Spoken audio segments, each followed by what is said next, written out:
Das mulheres, vocês já pararam para pensar em quantas vozes femininas precisaram ser silenciadas para que vocês pudessem falar hoje? Quantas histórias de luta, de dor, de superação estão enraizadas em nossa história, em nossa cultura, em nosso sangue, mesmo que não saibamos quem são ou quem foram nossos ancestrais. Hoje vamos falar um pouco de literatura, sim, mas de uma literatura que também dialoga sobre identidade, força interna e ancestralidade. Hoje falaremos um pouco sobre o poema Vozes Mulheres, da escritora brasileira Conceição Evaristo. E quem é Conceição Evaristo? A escrevivência na pele. Para entender a força do poema Vozes Mulheres, precisamos primeiro olhar para a mulher que escreveu, que segurou a caneta.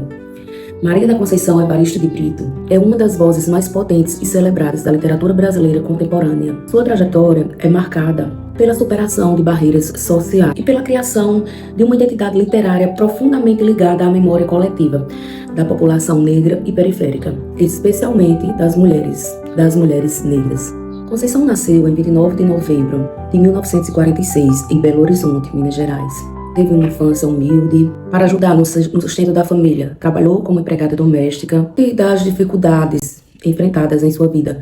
Veio conseguir terminar a formação básica apenas com seus 25 anos de idade. Mudou-se para o Rio de Janeiro na década de 1970. Consegue passar em um concurso público atuando no magistério. Futuramente se forma em letras pela Universidade Federal do Rio de Janeiro. Fez mestrado em literatura brasileira pela PUC do Rio e depois doutorado em literatura comparada, consolidando aí uma carreira acadêmica que lhe ajudou muito a abrir mais portas ainda em sua vida. Conceição Evaristo atuou fortemente na educação básica e posteriormente como professora universitária em várias instituições no Brasil, tornando-se assim uma referência em estudos de gênero e raça. Em 2024, Conceição é eleita para a cadeira número 40 da Academia Mineira de Letras.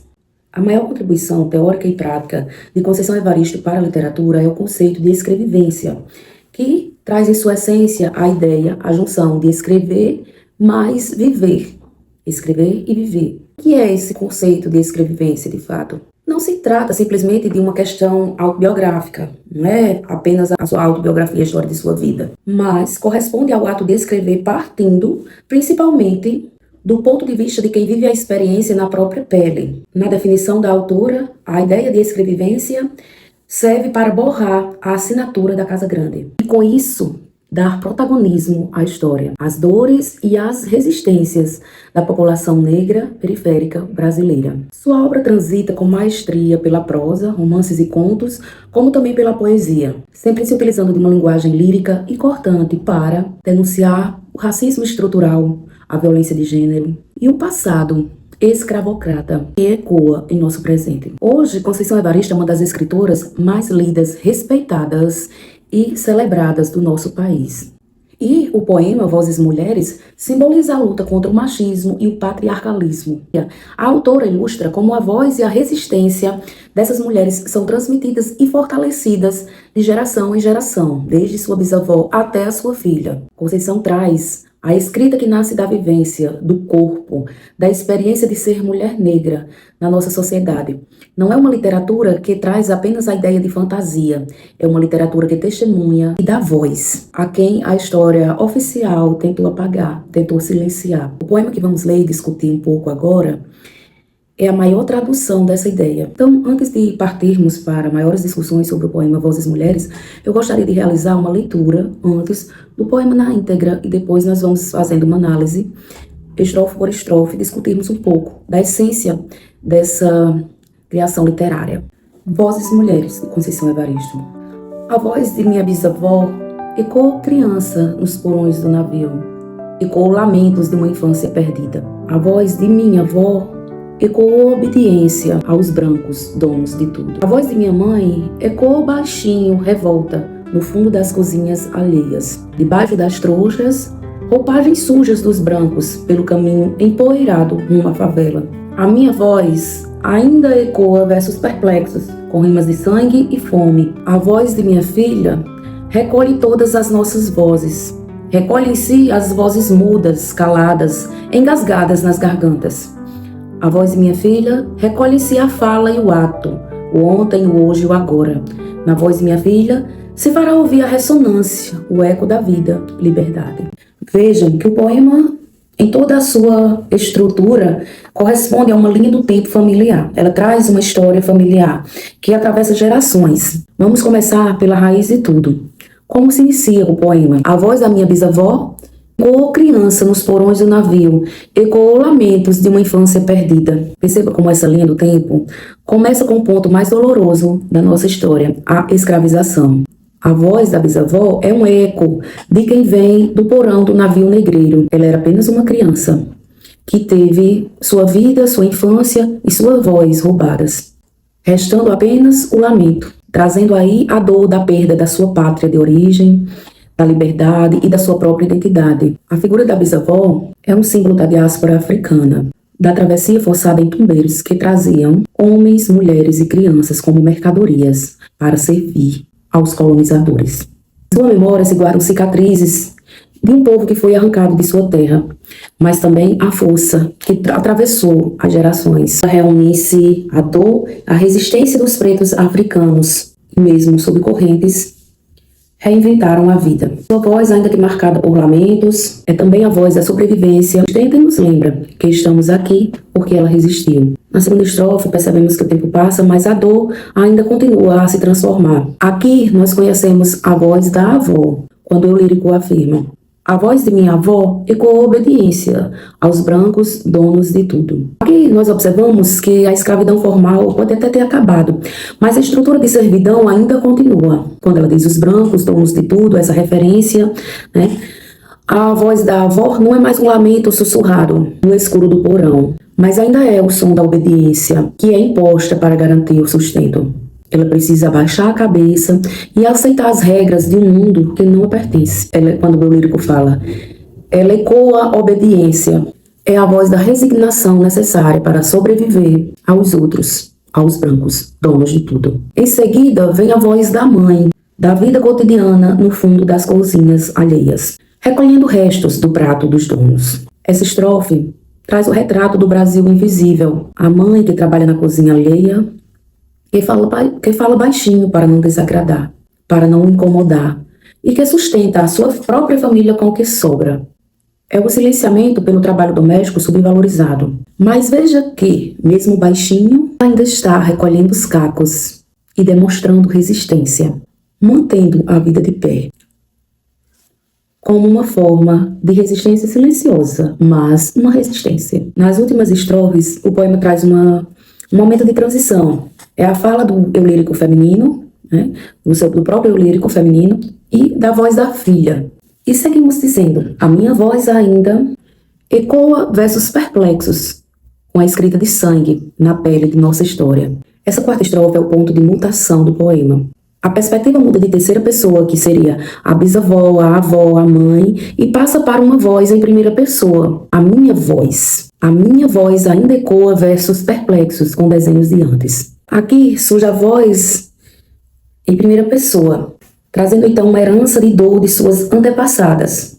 Mas aqui o seu papel é diferente. Ela não está no porão, na senzala ou na cozinha alheia. Ela está no papel, na literatura, na arte, na poesia, nas universidades, nas escolas, nos vários espaços ocupados pelas mulheres negras no nosso país.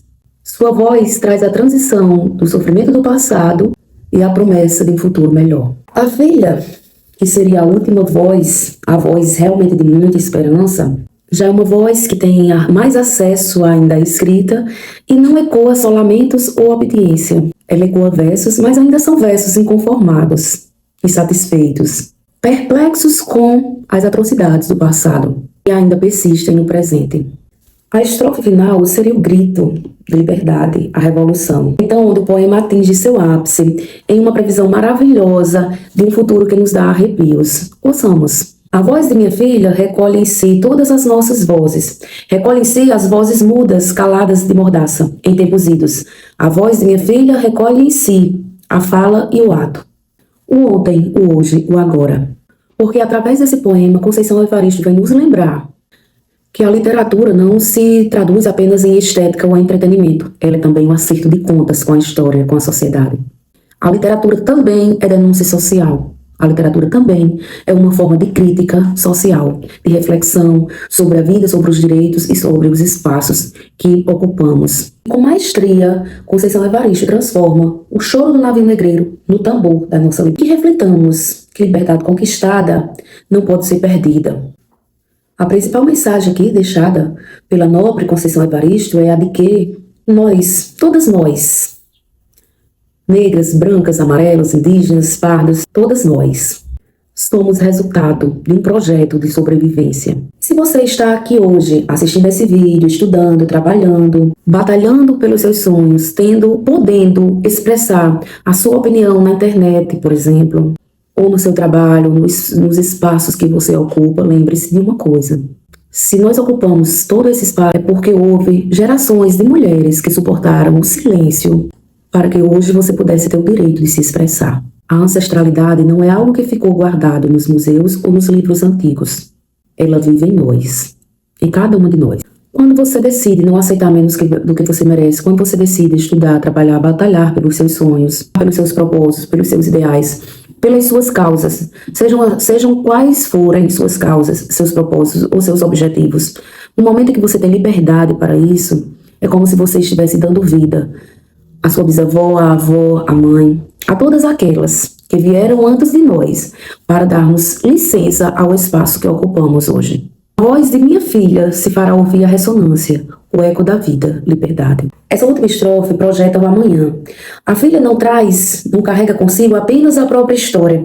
Ela recolhe o eco da bisavó, da avó, da mãe. E a voz que antes era recuada, agora se torna um grito, um canto de libertação. Um destaque muito interessante para o título do poema, Vozes Mulheres.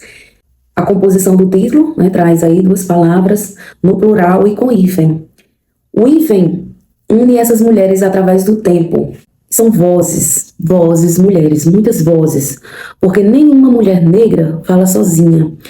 Quando uma mulher negra fala, ela traz consigo a história de todas as outras que vieram antes dela. Talvez eu, como uma mulher branca, não esteja no meu espaço de fala, mas é com muita honra que eu peço licença a todas as mulheres negras para homenagear a literatura maravilhosa dessa mulher extraordinária, Conceição Evaristo. E no meu lugar de fala, como mulher e como professora, eu preciso trazer uma ressalva importantíssima nesse momento que estamos vivendo, em que, em vários lugares do mundo, tentam tirar os nossos direitos, o nosso espaço, aquilo que já conquistamos, a duras pancadas, a duras lutas e conquistas de outras tantas mulheres que sofreram, assim como as nossas bisavós, nossas avós, nossas mães, que passaram por tantas coisas, por tantas opressões, para hoje termos o nosso espaço na sociedade. É com esse poema que eu procuro trazer essa costura sagrada do tempo. Enquanto mulheres, nós não podemos nos permitir sermos silenciadas